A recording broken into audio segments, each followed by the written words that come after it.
on Book TV exposing the real Che Guevara and the useful idiots who idolize him. Umberto Fontova disputes popular notions of the political leader, pinning at least 14,000 political executions on the Argentinian revolutionary. The author blames biographers for using their personal ideology to elevate his image. This is just over an hour. I'm Ileana Ross-Layton, and we're so glad to have you here. Umberto, we were joking before this session started. He said that our colleague Mario Diaz-Balart, who organized this luncheon, was explaining to him the ornate process of the labyrinth that we have to go through for a bill to become law. In Castro's Cuba, it's a lot easier. He's got a rubber stamp parliament. He doesn't have to worry about one-party system. And I think that this book, Exposing Guevara, is so needed for American society and our international community. Everywhere we travel, we see young people wearing the Che Guevara T-shirts. And if you ask them, who is that person on your T-shirt? They have no idea. Not only do they have no idea, they don't have any idea of what this murderous tyrant was all about. A man who had blood on his hands, a man who, and as the author Umberto points out very neatly, he says all the rock stars wear T-shirts, yet Che Guevara condemned rock and roll and gays and folks who supposedly were cool. He mocked them. He said against all the materialism in the world, a wonderful mansion in Havana. He killed so many men, women, and children, and they're all neatly detailed. And we're so glad for your contribution here. We have Todd T. Hart with us, a congressman, and Congressman Roger Wicker as well.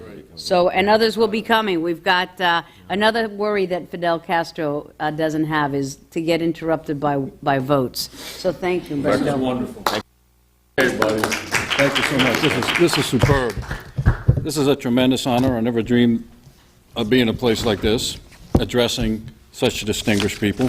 But I read something recently that I have to share with y'all, because it demonstrated to me the deep, I found it very inspiring that a colleague of y'all's, I'm from Louisiana, so I can say that a colleague of y'all's had such a deep commitment for human rights in the world, and what a burning desire he had for that commitment of human rights to be expressed in U.S. foreign policy, and especially in congressional action.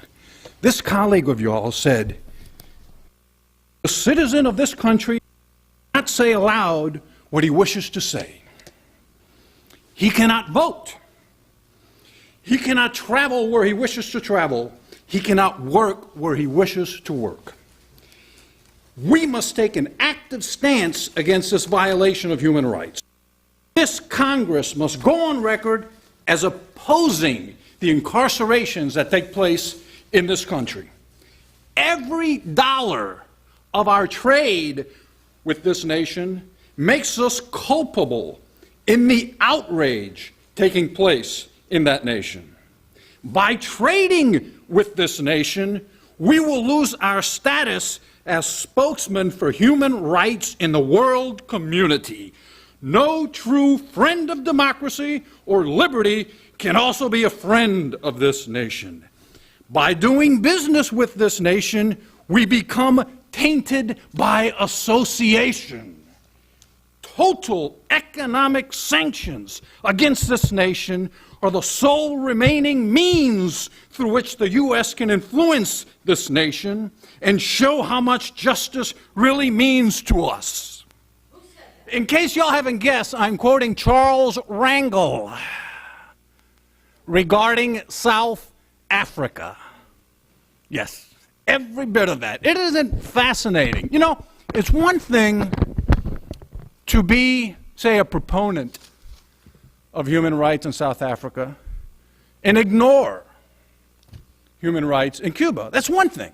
You know, you could say, okay, well, you can't be an expert in everything. But isn't it fascinating that the foremost proponent of sanctions against a segregationist regime thousands of miles away, that never pointed missiles at us, as far as I know, is the primary proponent of embracing a regime, segregationist, every bit as segregationist, as well as Stalinist, which is 90 miles away, and which was founded on the principle of destroying the United States.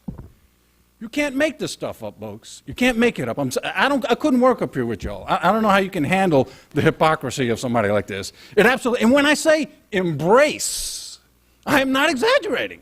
It is not a figure of speech. When Fidel Castro came to Harlem in the year 2000, I believe it was at the Riverside Church, perhaps the Abyssinian Baptist Church, when Fidel Castro went up to the podium to talk like I'm doing, Charles Rangel didn't just shake hands with him like Mr. Diaz-Balart did with me. He did not just introduce me like Ms. Rosen did. He embraced him in a bear hug. Charles Rangel embraced in a bear hug the man who incarcerated the longest-serving black political prisoner in modern history. It is not Nelson Mandela. It is not Nelson Mandela. It is a fellow named Eusebio Peñalver, which some of y'all, whom I interviewed for both of my books. He passed away a few months ago. He served longer in Castro's prisons than Nelson Mandela did in South Africa's. More horrifying still, as we speak, there are black political prisoners in Cuba's jail. And I'll tell you something interesting. This is politically incorrect, but it's true. Amnesty International, Charles Rangel, in the process of saying all the things that I was quoting him here, was also quoted as backing the freedom for Nelson Mandela and everything. He said it was an unjust incarceration and so forth. Well, Nelson Mandela was not regarded as a prisoner of conscience by Amnesty International. They refused to categorize him as such because he had been caught and he was serving time in prison for planting bombs. He was caught with bomb material. I realize that he received the Presidential Medal of Freedom, but he was indicted by a private judiciary, an independent judiciary, for planting bombs. And Amnesty International did not consider him a prisoner of conscience. Whereas, right now, Elias Bisset, who suffers in Castro's dungeon, has been recognized as a prisoner of conscience by Amnesty International. But Charles Rangel will embrace, literally embrace, his jailer while wanting all of these things done to Nelson Mandela's jailers. The hypocrisy boggles the mind. But like I say, I guess you have to do these things up here. We're all worried right now a little bit. Man, what's going to happen when Iran gets nukes? Oh, Jesus. That's going to be terrible. You know, everybody's worried. They don't have them already, man. God, what's going to happen when they get the nukes? This is hard. And we can speculate. We can speculate about what's going to happen when Iran gets nukes. But the beauty of this is that we do not have to speculate about what happens when this guy had nukes, because it is on the record. It is on the record what happened when this guy had nukes. There is a quote in this book by Ernesto Che Guevara, who thought he was speaking off the record to the London Daily Worker in November of 1962, and he said, "If the missiles had remained in Cuba, we would have used them against the heart of the United States, including New York City." Including New York City. So what happens? Castro visits New York City in 1995 for the 50th anniversary of the United Nations. He can't keep up with the dinner invitations from New York's best and brightest. Cannot keep up. Time magazine headed it the toast of Manhattan. Newsweek headed it the hottest ticket in Manhattan. He couldn't keep up. He got 250 dinner invitations from the best and the brightest of Manhattan's glitterati. People who he craved to who would not have been alive if he had had his way. That's the beauty of this topic. You can actually have fun with it in a way. It is gruesome, it is horrifying, but the stupidities that you run across in the mainstream media and among Democrats is such that you have got to sometimes laugh. There's just no other way around it. How can you do it? Carlos Santana thinks he's the coolest guy in the world. At the Oscars, 2 years ago during the Oscar ceremony, he was wearing a Che Guevara shirt, biggest one I've ever seen, man. Customized. Oh, he thought he was the coolest guy in the world. Walking up the red carpet, man, the paparazzi shooting. And you can see the smug on his face. He thought he was the coolest, the hippest guy in the world, you know, thinking there. Let me tell you what Carlos Santana was doing, folks. Carlos Santana thought he was the coolest, sharpest, wittiest guy on earth while showing off proudly the emblem of a regime that made it a criminal offense to listen to Carlos Santana music. Like I say, there comes a point where you have got to laugh at what's going on. Let's talk terrorism a little bit. Because even though this happened a while back, Cuba is run essentially today by the same gang that was running it in 1962. It is the same gang, so what I'm going to tell you is relevant. We all know about 9/11, that's fresh in our minds, it's a terrible thing, terrible thing. Let me give you some targets that these two gentlemen had chosen for November of 1962. Macy's, Gimbel's, Bloomingdale's, and Grand Central Terminal, as it was called at the time. Let me give you the date. The date was going to be the day after Thanksgiving, 1962, the day of the Macy's parade, the busiest shopping day of the year in the biggest shopping locales on earth. 500 kilos of TNT were slated to go off in these places. We had an FBI director at the time named J. Edgar Hoover. And the FBI back then could do a lot of things they can't do now. Thank God for thousands of New Yorkers. Because they infiltrated the plot. They infiltrated the plot, and guess who it was?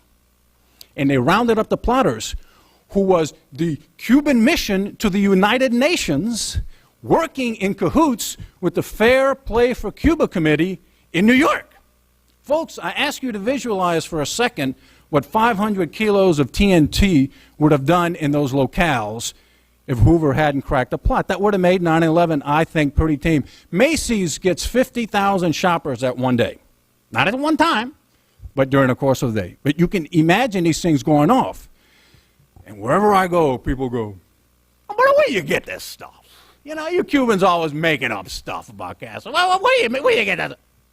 Try the New York Times, November of 1962. It was all detailed in there, how they rounded up and cracked the plot. The New York Times. Hey, you're a liberal. You tell me you don't believe the New York Times? You know, what better source you want me to give you? And it's even more interesting because slightly, but then they go, well, why? Why did they want to blow up these places? That doesn't make any sense. That means we would have come down on them like a ton of bricks. Not so. Because we've got to remember what was going on October of 1962.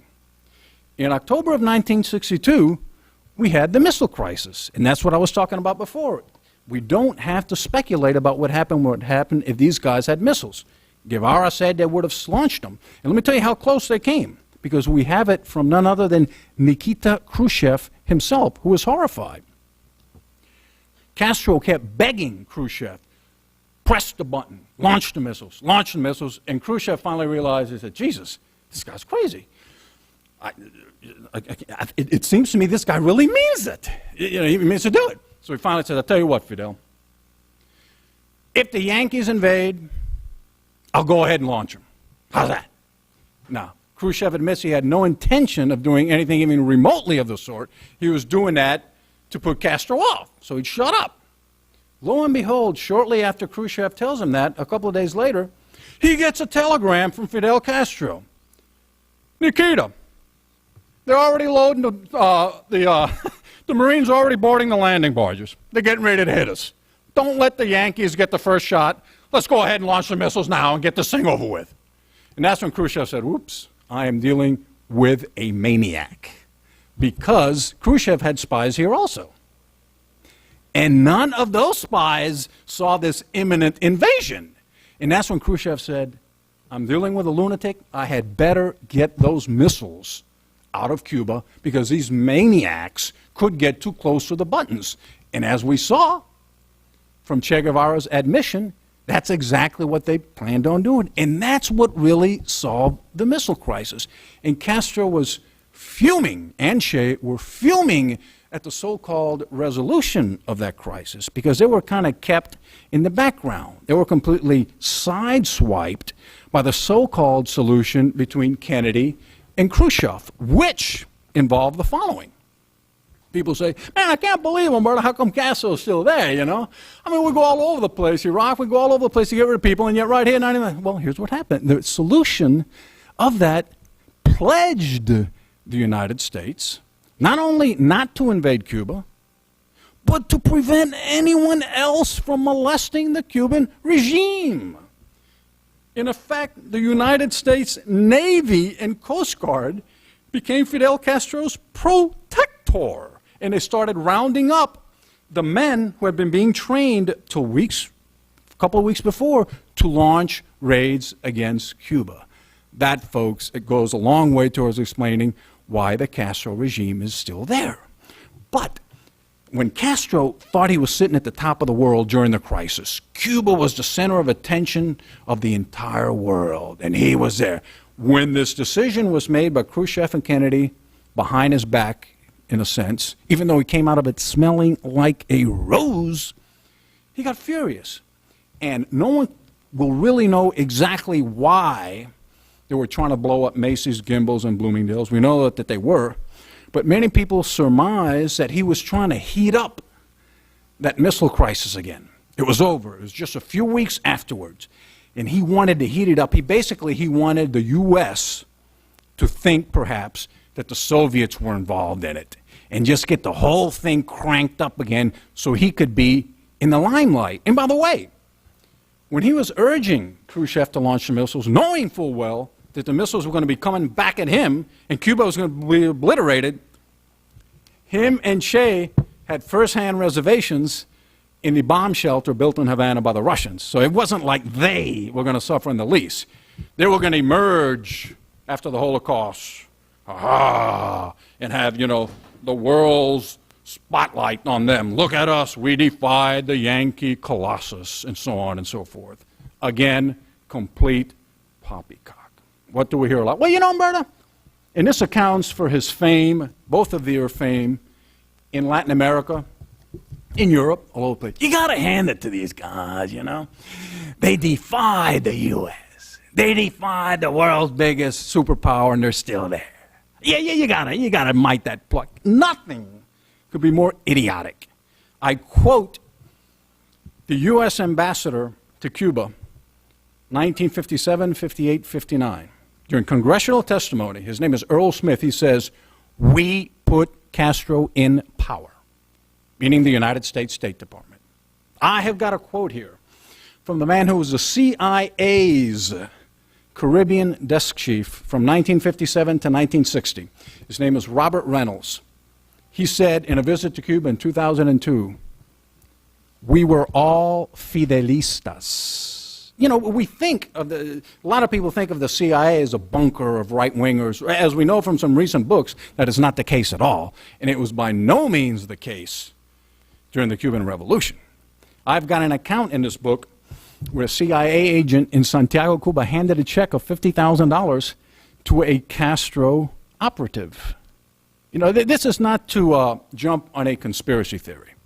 You know, I don't think, what happened in the case of Eisenhower is that I think he delegated to the wrong people. His genius was typically in delegating to the right people. But what happened? Let's go back to 1957. The Caribbean wasn't a big deal. Who would have dreamed that a Soviet client state would have emerged 90 miles from the Cuban shores in Cuba? Nobody did. So they had relatively dumb people running both the CIA and the State Department in charge of it. And that's why things like this happen. They took Castro's propaganda at face value.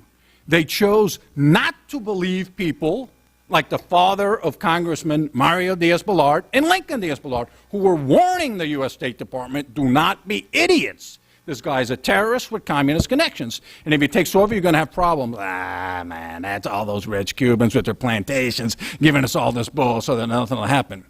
Nothing could be more preposterous. Well, and we all know the rest of that story, don't we? You know, and so a lot of people say, okay, Umberto, but that was a long time ago. I stress, it is the exact same people running Cuba today as ran it in 1962. I've got a quote from Raul, not Fidel, Raul Castro here, from 1960, shortly after they had come to power, where he says, my dream is to drop 2 atomic bombs on New York City. And then, you know, you're going to have your professors and you're going to have people saying, well, you know, why couldn't we leave Cuba alone? It's terrible how we tried to overthrow that regime. Those innocent people just wanted to be left alone, you know. And here we come bullying them and jumping them. It's terrible. Well, there is a letter quoted in my books from Fidel Castro to a close friend. The letter was written in 1958, at the very time that I told you both the U.S. State Department and the CIA were helping his movement. That letter to his friend said, my destiny is war with the United States. That war will commence when this one against Batista is over. That was 1958, when the U.S. was helping him. And people say, yeah, but, you know, when we tried to overthrow him during the Bay of Pigs, you know, that's a terrible... Folks, before the U.S. even started contingency planning for the Bay of Pigs, the Cuban regime had launched 4 of its own Bay of Pigs trials invasions to try to overthrow 4 neighboring governments. Those were the governments of the Dominican Republic, Haiti, Panama, and Nicaragua. Fortunately, the guerrillas that were sent on these invasions were all trained by Che Guevara, so they were wiped out in about a week. They were trained by the most incompetent military man, possibly, certainly in modern history, probably in all of history. So they didn't last 2 weeks in there. But the point is, before the United States even started the contingency planning, Cuba was already trying to overthrow, through terror, sovereign regimes around it that had not done anything to it. You know, and you just go on down the line with all these things, and people say, well, how is it that they get away with it? You know, how can it be? I'll tell you what it is. A lot of it has to do with bad luck. Bad luck. If Richard Nixon had won in 1960, which is to say, if Mayor Daley had not stolen the votes in Cook County that put him over the edge, if Richard Nixon had won in 1960, there would have been no reason for these 2 books. If you were to look in the encyclopedia or in Wikipedia for either of these names, you would find 2 sentences shorter than you would find for Pancho Villa. Richard Nixon was the first person to see through Fidel Castro. At a time he was getting accolades by everyone. Former President Harry Truman was calling him, gosh, you know, he's really doing what's best for Cuba. He's a great young man doing it. Ed Murrow, Ed Sullivan, Jack Parr. Oh my God, he's getting accolades all over the U.S. as he's visiting the United States. He visits, I guess, one of these buildings. I'm lost. Ike wouldn't meet with him because he was golfing. So he met with Nixon. Nixon met with him. Let us remember that Richard Nixon is the first man who saw through Alger Hiss. Nixon met with Castro. He walked out of there and he walked over to Ike. He said, we're going to have problems. Let's at least start thinking about what became the Bay of Pigs. Sadly, the plans for that invasion, for that liberation, landed in the lap of the new president, and his heart wasn't in it. We can talk till the cows come home about you know, why he pulled the rug on it. The bottom line is they didn't have their heart in it. The best and brightest had that guilt complex that you find in rich liberals, and they didn't have it in their heart to overthrow the Castro regime. Folks, when we're talking about the Castro regime, I want you to keep something in mind. We were talking about a regime founded by these 2 men that incarcerated more people as a percentage of population than Stalin's regime.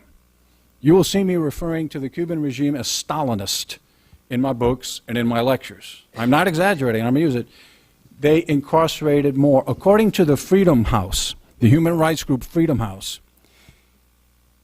Cuba, which in 1960 was a country of 6.4 million people, 500,000 Cubans have passed through the prison systems in Cuba by the end of the 60s. If you put your calculator to that and consider that Stalin at any one time had about 2 million people in his gulag out of a population of about 220 million, at one point in 1961, the regime founded by these two gentlemen had 350,000 political prisoners out of a population of 6.5 million. That is more political prisoners than Stalin put in jail. The regime co-founded by these gentlemen executed more people in its first 3 years in power than Hitler's regime executed in his first 6 years in power. This is documented in both books. And to give you an example, an even more contemporary example, everyone, the entire world, Charlie Rangel, every Democrat in this House, have Republicans, voted for sanctions against South Africa. It was a terrible place, an oppressive place, a repressive place that you couldn't even look at it without revulsion. South Africa was a nation of about 40 million people in the 60s. It was about 40 million people. At any one time, on Robben Island, where Nelson Mandela was incarcerated, there were about 3,000 political prisoners out of a population of 40 million. This was considered intolerable worldwide. We can't do business with such a dream. We need to impose sanctions against this horrible place. Why, this is awful. Yet a regime that incarcerated 350,000 political prisoners out of a population of 6.5 million, well, we got to do business with them. We got to do business with them. It's awful that we're imposing sanctions on such a place. Now, what kind of logic does that make? If you get your calculator out and start calculating the difference between these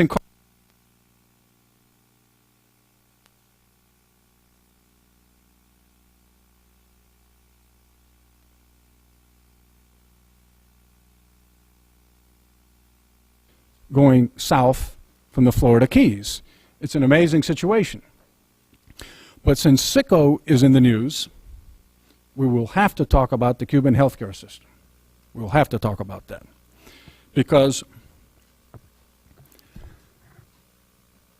the person he interviewed, Michael Moore interviewed in Cuba, was none other than Aleida Marsh, Che Guevara's daughter.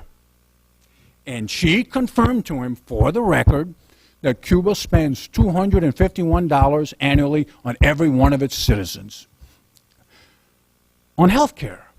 And then he got into a trouble with CNN's Sanjay Gupta because saying, no, it's $25. Well, it turns out that Michael Moore was exactly right. In the same way that Herbert Matthews was exactly right in 1959 when he reported from Cuba. This is not a communist revolution in any sense of the term. There are no communists in positions of power, and Castro is a strong anti-communist because he was reporting exactly what he had been told, for the record, by Castro. And by golly, Michael Moore was reporting exactly what he had been told, by the record, by Che Guevara's daughter. And CNN, of all people, should know that that's true. Right. But you know, it's very interesting because the infant mortality rate, for some reason, the UN has a fetish for infant mortality rates. That is their showcase index for a country's health care. Cuba's is kept artificially low, as some of you all might know, by the highest abortion rate in the Western Hemisphere and hovering between the highest and the third highest on Earth for the last 2 decades. This abortion rate terminates any pregnancy that even hints at a problem. That is part of the reason why the Cuban infant mortality rate is so low. Another thing, Cuba's maternal mortality rate is 4 times higher than the U.S., as is the death rate for children from 1 to 4. Isn't it interesting how so many die from 1 to 4 and how many mother dies? That is proof that the thing is being doctored. Why? Because the United Nations does not spotlight these other rates that I was telling you about. There are defectors that I interviewed from Cuba, and they said they can't believe it. You know, they can't believe that people are actually believing what is in sicko.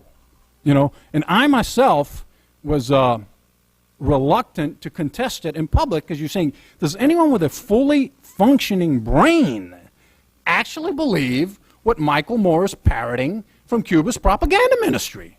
But then you start wondering. For some reason, Castro propaganda has an amazing effect on cerebrums that otherwise function normally, even exceptionally. I don't know. I cannot explain it. But it's been going on since 1959, since he's had the Western media eating out of his hand like trained pigeons. The biggest example of that was in 2000, when Elian Gonzalez's father had an interview on 60 Minutes with Dan Rather. During that interview on 60 Minutes, in the 60 Minutes studio, that father was surrounded by Castro security agents. And he was looking around like that. I know that because I interviewed someone who was in that studio, and it's in his book. 2 days after that interview, Gallup showed that 70% of Americans thought that that father was acting completely free from coercion and deserved to have his child back.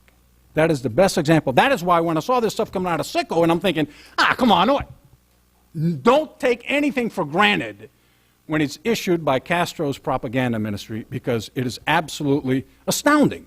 He took a country that in 1958 had the 13th lowest infant mortality rate, not in the hemisphere, in the world.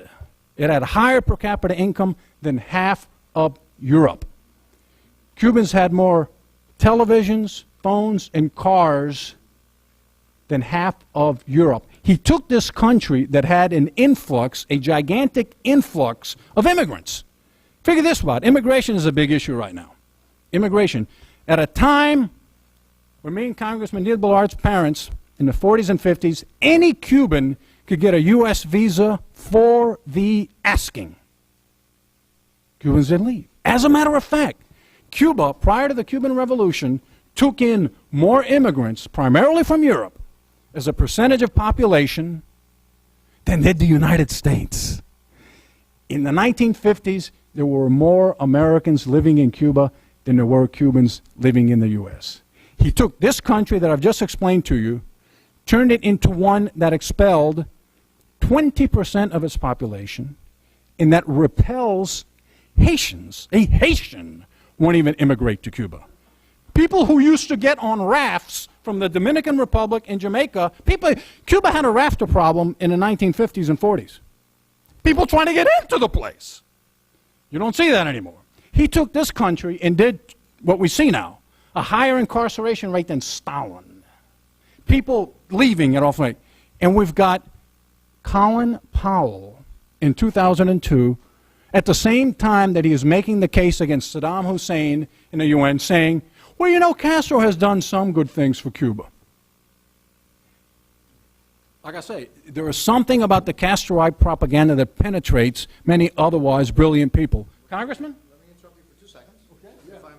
If I may interrupt Mr. Fontova, because we have a number of members, as you saw, we're in the middle of votes. Having said that, we have a number of members that would like, if that's all right, for you to maybe sign some books. Good. And why don't we come up here, Mr. Burton? You want to lead the line? No, nobody. We'll start the line with no one else than the Dan Burton, who is an institution for those who understand the fight for the freedom of Cuba. Mr. Burton, you want to sign some books for the? Let's do it. Let's do that. Go ahead. An assembly organ fashion. So much right. Wonderful. Fascinating. They're not. We have to sign.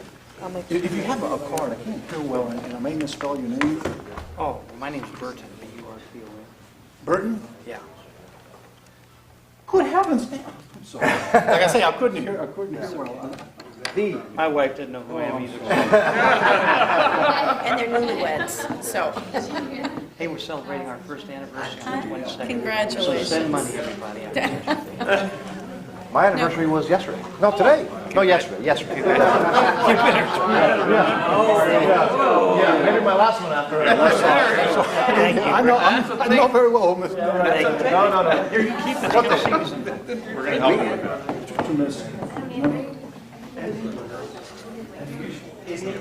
Thank you very much. Thank you for what you're doing. Not congressperson. We answer to congressmen, it doesn't.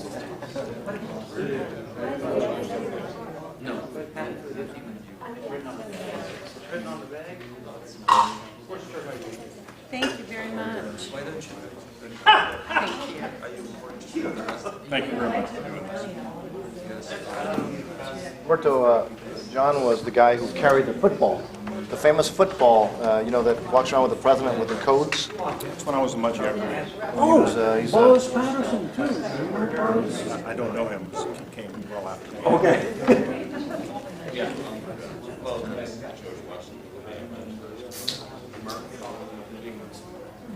No, the reason I know, but he does a radio show, and I've done it with him several times regarding my books. And from what I've been given to understand, that was his function also. Yes, sir. Thank you very much.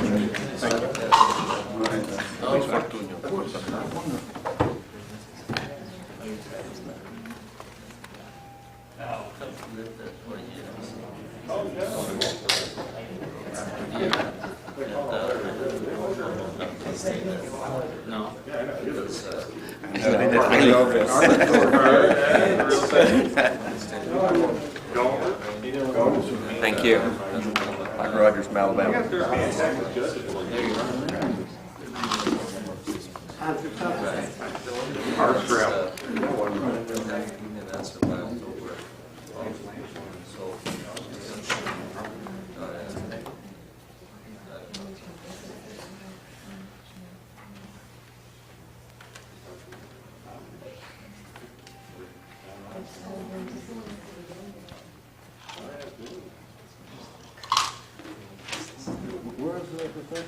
In Alabama, it's right close to Atlanta. I have the Alabama Georgia line. I'm in Alabama every November for years.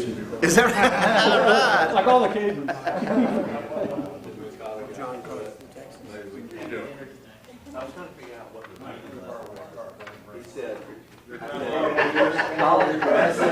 Not a lot of pictures. Well, this is what the staff said. There's college graduate, there's eighth graduate, and there's McConnor. I qualify. Thank you.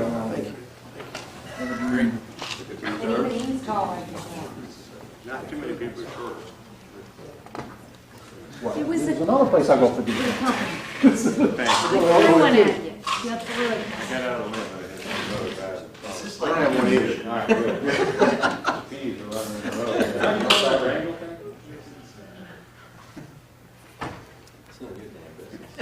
Public record. I like it. Public representation. Representing Kingston, how'd you vote on that? Thank you. That's not every debate. Look it up. Look it up.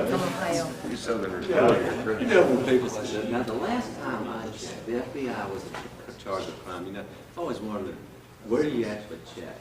You know, where the last time I checked, I didn't check. You call that guy, hey, you crime?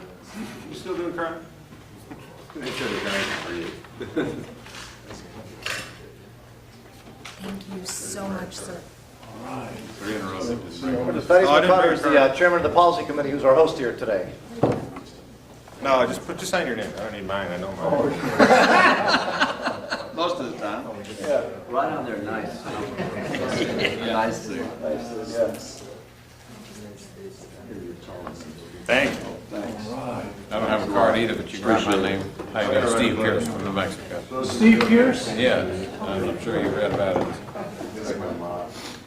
And it's P-E-A-R-C. Oh, Sorry. No. You're in this book, you photographed it? I'm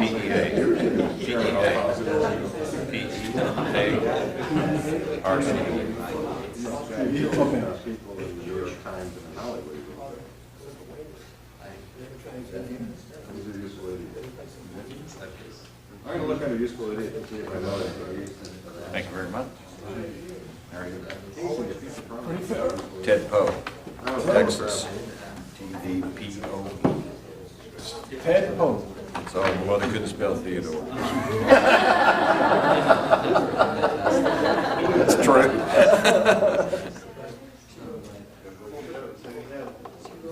Was my name taken back? Several times. Just in general. Actually, Thank you very much. Jack Kingston. I'm up tomorrow. Jack Kingston? Yeah, but could you put it to Ann Kingston? That's my daughter. You just put it there. I'll be tempted to wear it too. Well, she's 19 and she's Oh, okay. on the battle line in college. Cyprus.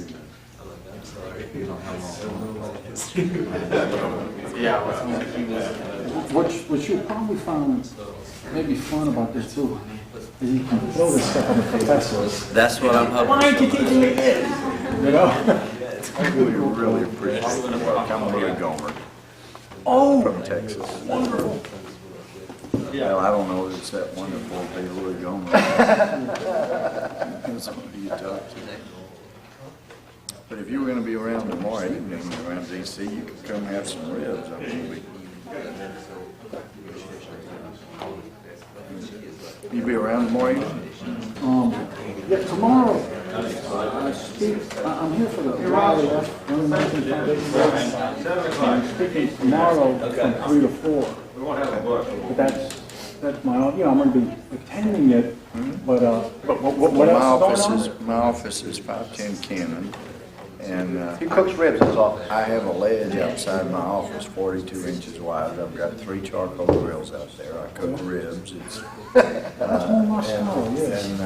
then I invite just invite the Republican members of Congress.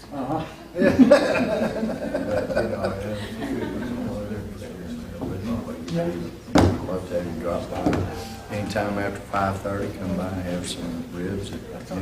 It'll be like 5:30 to 9, or maybe hanging out about us. Come and Impressionable go. young mind from the YAF. So if you had the opportunity, that's my card. Great, thanks for calling the station. No, thank you for your work on this. Let me just, well, Umberto, thank you for allowing us to interrupt your presentation. As you see, you had a large number of members of Congress. I don't think I've seen such a large number in one of these events before, to listen to you and to get a copy of your book, which I think is a book of, frankly, just great historic significance. One book distributed here is, I think, as far as disseminating the right information about Cuba, I think it's well worth the non-price. Yeah, right?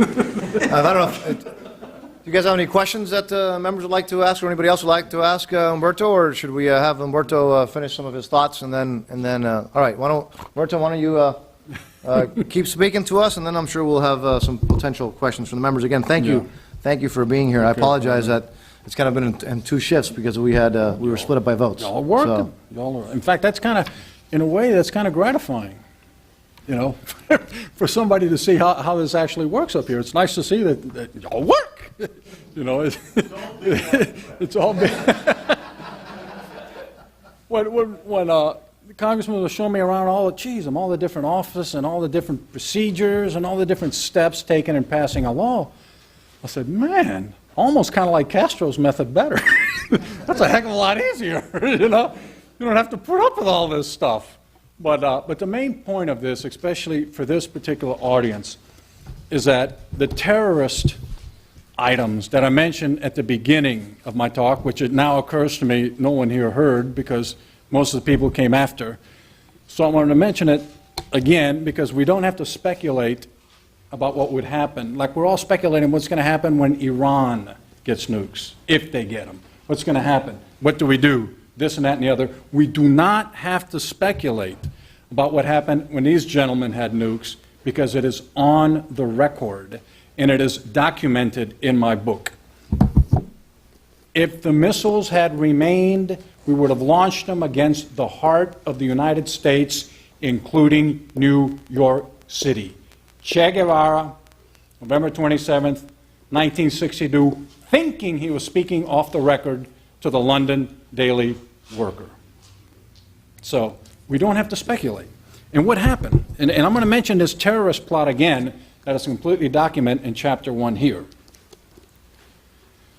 9/11 was a terrible tragedy. 3,000 deaths is a terrible tragedy. I ask you to consider Macy's, Gimbel's, Bloomingdale's, and Grand Central Terminal as bombing targets. I ask you to consider 500 kilos of TNT as the explosives. And the date that they were to go off was the day after Thanksgiving, 1962. The biggest shopping locales, probably in the world, certainly in the country, on the busiest shopping day of the year, were to be bombed. J. Edgar Hoover's FBI infiltrated the plot. They discovered that it was Castro's mission to the United Nations, the members of that so-called mission, working in cahoots with the New York Fair Play for Cuba Committee. I ask you, if we had not had an FBI, a crackerjack FBI at the time, I think the carnage would have been worse than 9/11. Macy's gets 50,000 shoppers on that one day, not at the same time. We would have used the missiles against the United States. Castro begged the Soviet Union. It's in Khrushchev's memoirs. He begged them. Launch the missiles. And that's when Khrushchev said, I'm dealing with a lunatic here. And he said, tell you what, Castro, I can't just launch them. But if the Yankees invade, or it looks like on the point of invading, I'll go ahead and launch them. How's that? Khrushchev admitted in his memoirs he had absolutely no intention of doing that. He was doing that to placate Castro, to put him off, to get him to shut up for a while. 2 days later, Khrushchev gets another telegram from Castro. Nikita, they're loading the landing rafts already. They'll be here any minute now. The Marines are getting ready to land. Let's not let them get the first shot. Go ahead and launch the missiles against the Yankees now. And that's when Khrushchev goes, I'm dealing with a complete lunatic here. Because he had spies here, too, and he wasn't seeing that. And that's when Khrushchev said, I have got to get those missiles out of Cuba. Not because Kennedy stood up to the Russians, because he did no such thing standing up to the Russians. As a matter of fact, at the time, the generals called it, the Joint Chiefs of Staff called it the so-called solution of the missile crisis. He called it, General Curtis LeMay called it, the biggest defeat in American history.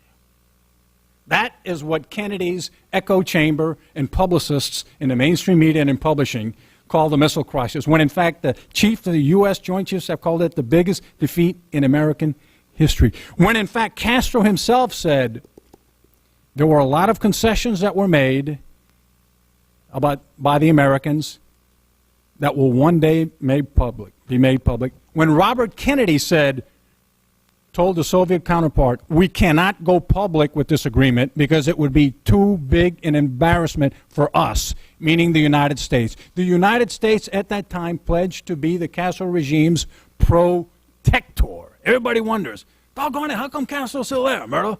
It had nothing to do with defying the Yankee Colossus. It had to do with the fact that the Yankee Colossus became the regime's protector after October of 1962. And by the time Nixon came back in 1968, he would have never done that if he had won in 60. By the time he came back in 68, well, the regime was consolidated. There didn't have much we can do. But as I said before, if Richard Daley had not stolen the votes to put JFK in power in 1960, none of these books would have been necessary. If Nixon had won in 1960, you would go to the encyclopedia, you could go to Google or something and put in these names, and you'd find more written about another Latin American bandit named Pancho Villa, because these guys would be absolutely nothing. Richard Nixon called the resolution of the missile crisis. Let's see. He goes, first, we goof an invasion. the Bay of Pigs. Now we give the Soviets squatters' rights in our backyard. And I repeat, these items about launching the missiles, about the terrorism in New York, it's the same regime in power. It is essentially the same gang running Cuba nowadays as ran it then. And since some congressmen have come in here, since I opened, I've got to read some comments that I found extremely inspiring by one of your colleagues regarding human rights and regarding how human rights should always be reflected in U.S. foreign and commercial policy. And I found these quotes, and I'm going to read them because I found them just so inspiring by one of your colleagues. Your colleague says, "The citizens of this country cannot say aloud what they want to say. They cannot vote. They cannot travel where they want to travel. And they cannot work where they wish to work. We must take an active stance against this violation of human rights. This Congress must go on record as opposing those violations of human rights. Every dollar of our trade, meaning the U.S., makes us culpable in the outrage taking place in that nation. The outrage taking place is partly our fault. By trading with this nation, we will lose our status as spokesman for human rights in the world community. No true friend of democracy and of liberty can also be a friend of that nation. By doing business with that nation, we become tainted by association. Total economic sanctions against this nation are the sole remaining means through which the U.S. can influence that nation and show how much justice really means to us." In case you all haven't guessed, I'm quoting Charles Rangel regarding South Africa. Isn't it fascinating that the foremost proponent of sanctions against a segregationist regime thousands of miles away that never pointed missiles at us is the foremost proponent of embracing a segregationist and Stalinist regime that was founded on the principle of destroying the United States of America? Like I say, I don't know how y'all work up here. The hypocrisy would just do me in. But these are bona fide quotes from Charles Rangel, circa 1986. South Africa, for what it's worth, at the maximum of repression, had a grand total of about 3,500 political prisoners out of a nation of 40 million. Cuba, at the height of its repression, a nation of 6.4 million, according to Freedom House, at one time had 350,000 political prisoners. That is a higher incarceration rate than Stalin's Russia, and that's the nation Charles Rangel wants us to embrace. Not just embrace, that's the one he wants us to subsidize, because we're already doing business. If we do any more business with Cuba than we're already doing, it's going to amount to subsidies. And I'll tell you why I know a little bit about this. Because in an earlier life, I worked for a company called Dun & Bradstreet, and I sold something called export credit insurance, partly. It is the private sector version of what the XM Bank provides. And I can guarantee you that any U.S. exporter, through hook or crook, could find a European insurance company to insure their exports to Cuba. But no private insurer, in other words, somebody who has to make a profit, is going to insure sales to Cuba, which is what ADM, which is what they want for you and I, the U.S. taxpayer, to subsidize sales to Cuba so that when he sticks it to us, as he has stuck it to everybody else, COFAS, France's version of the XM Bank, just cut him off. So that when they stick it to us, your constituents, us the taxpayers, pick up the tab. That is the only place this thing can go from now on. Because, like I say, right now, people say, yeah, my brother, you know, if we remove the restrictions, we'd export more to Cuba. And you know something? You're right. I would be willing to bet that if we remove the restrictions, we would export more to Cuba. The question is, would we be paid for those exports? That is the issue that no one can answer. So, you know, when you hear about the embargo, and I hear it all the time, not y'all, y'all are closer to this topic, but you hear, well, should we have an embargo for Cuba? You know, A, there is no embargo. The United States is Cuba's biggest food supplier, fourth biggest trading partner. Yeah, but if we opened it up, you know, wouldn't that cause the regime to fall? Folks, for the last 12 years, 5 times as many tourists have been visiting Cuba annually as visited in the 1950s, when Cuba was known as what?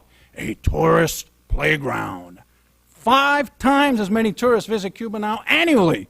And Cuba is as essentially Stalinist in 1965 as it is today. So the verdict is in, and y'all are doing the right thing. Thank you, Humberto. Anybody have any questions for Mr. Fontova while he's here? If not, thank you so much for taking... Judge Carter. What do you think is going to happen when he dies? What do you think is going to happen when he dies? I say this with a heavy heart, but the younger people here may know of a band called the Talking Heads, and I'll borrow a lyric from them. It says, "Same as it ever was." I don't think anything has changed. A totalitarian regime, it's kind of nice to say it's one guy keeping it together, but it's not. It's not. It's very difficult for people who have not lived in a totalitarian regime to know it. But Raul Castro heads Cuba's military, and Cuba is a military dictatorship in the most extreme sense of the word. So although he doesn't have the charisma of Fidel, he's got all the guns. So I don't see much change. I wish I could. I hate to leave on that note, but that's just the way I see it. Humberto, we disagree on that one, but we'll talk about it later. Yeah, absolutely. And the good thing about here is that we can disagree, right? And that's what one aspires to everywhere. Firing squad now. Again, thank you so much for coming here, from leaving your wife and your family to spending some time with members of Congress. But before we end, we'll have Congresswoman Schmidt, who does have a question. I do have a question. Some have suggested that there is a real link between our Venezuelan counterpart, Mr. Chavez, and Mr. Castro, and their link to the Middle East in trying to strangle us, our oil supply. What is your take on that? Here's the sad part. Cuba right now, financially, Cuba is sitting prettier right now financially than it has since 1990, since the Soviet. If you look at the price of oil, Cuba gets 100,000 essentially free barrels of oil daily from Hugo Chavez. If you look at the price of oil, those subsidies are actually greater than the daily subsidies he used to get from the Soviet Union. So think about it. He's repaying him. Castro repays him, I say essentially free. He repays him with security people. You know, they say, oh, he sends doctors and teachers. No, what he sends is a Praetorian guard to guard Hugo Chavez. And yes, well, as we all know, you all have probably heard the quote, but Fidel Castro in Tehran, in the University of Tehran in 2001, said, together we can bring, he was arm in arm with the mullah, he said, together we can bring America to her knees. And we said, well, Alberto, you know, he's got to say that kind of stuff. But when you go back, like I said before, in 1958, at the time that the U.S. State Department and the CIA were both helping his movement, he wrote a letter to a friend saying, war with the United States is my destiny.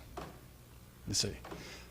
When this war is over, meaning the war against the Batista regime, this next one will start. And when you piece it all together, now, his relationship with Iran, Cuba's, started the day they grabbed our embassy. The day they grabbed the embassy, already the U.S. sent a special delegate to it. See, the thing with Castro, people say, well, Alberto, the Cuban regime is an atheist regime. How can they possibly collaborate with a... Jesus. It's anti-Americanism. And I think the problem right now is the price of oil.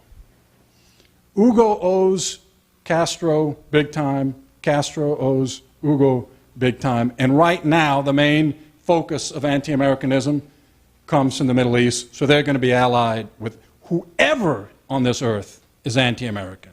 Whoever, it doesn't matter. When you look at a list of the terrorist groups that have trained in Cuba, the IRA, you know, the PLO, the shining path, I mean, every conceivable, the Tupamaros, the ideology doesn't matter.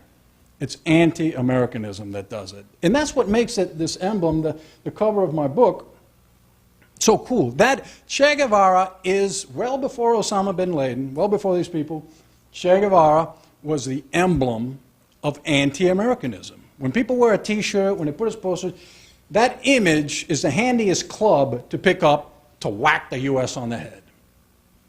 You know, sad. But yeah, I think there are strong links between these people, and they're dangerous only because of the price of oil. You know, I don't think ethanol is a solution, but it's just the current state of affairs. Yes, sir. Tell us this deal with Robert Kennedy, where he agreed for the United States to be the protector of Cuba, and how long was that deal in effect?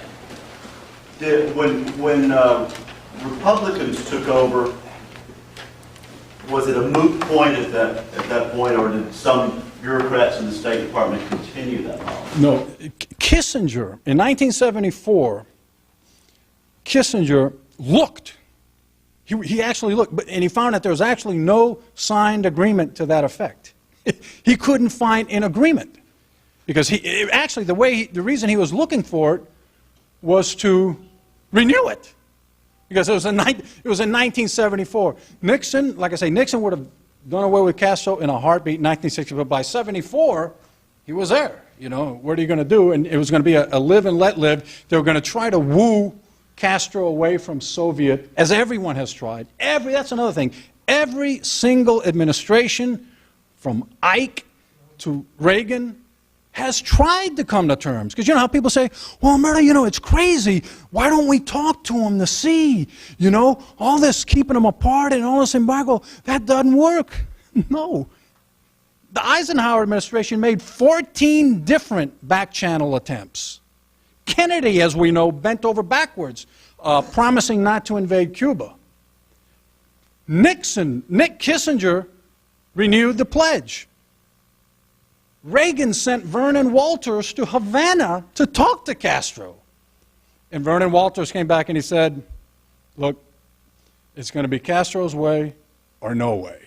And that's when Ronald Reagan said, okay.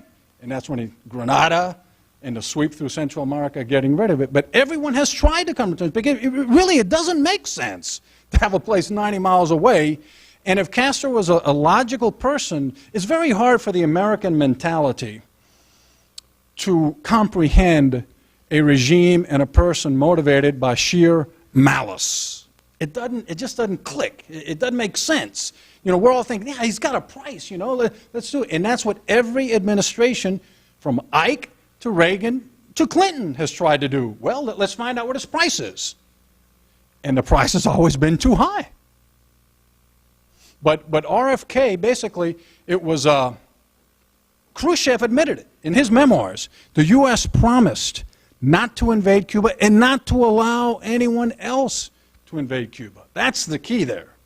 That's the key there. Because there were other Latin American countries, Somoza in Nicaragua for one of them, who would have been willing to pitch in. But when they saw that the U.S. wasn't going to allow it, that's what nixed it.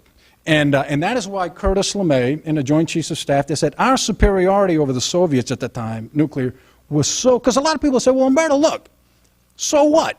If we avoided a worldwide nuclear war by sacrificing Cuba, isn't it worth it?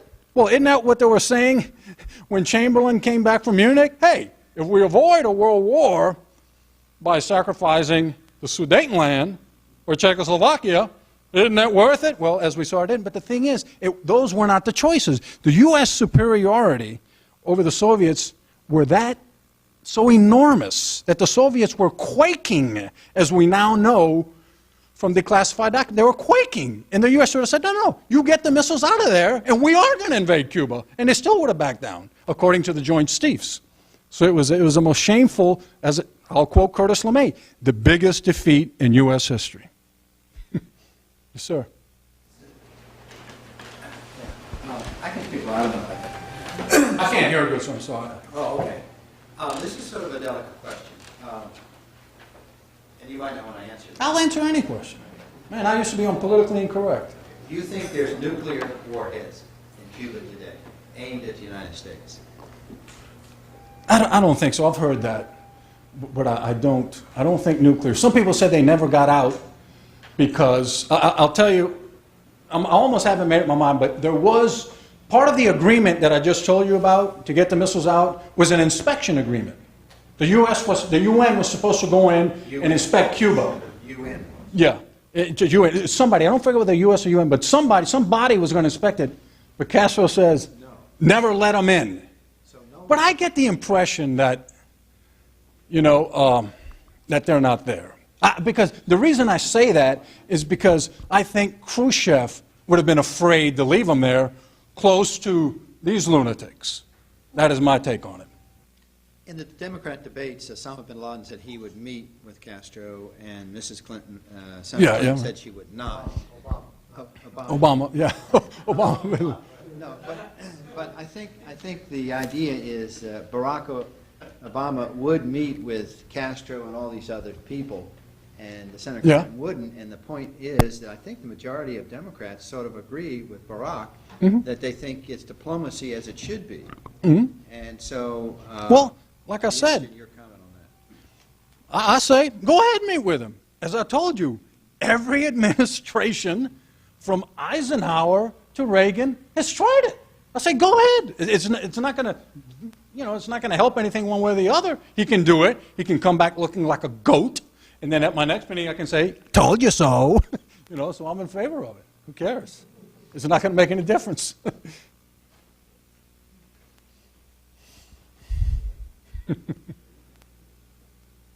Umberto, next time you come here, tell us how you really think, how you really feel. Exposing the real Che Guevara, journalist Umberto Fontova writes for several online news sources, including LewRockwell.com and Newsmax.com. He's also author of Fidel, Hollywood's Favorite Tyrant. For more, visit hfontova.com.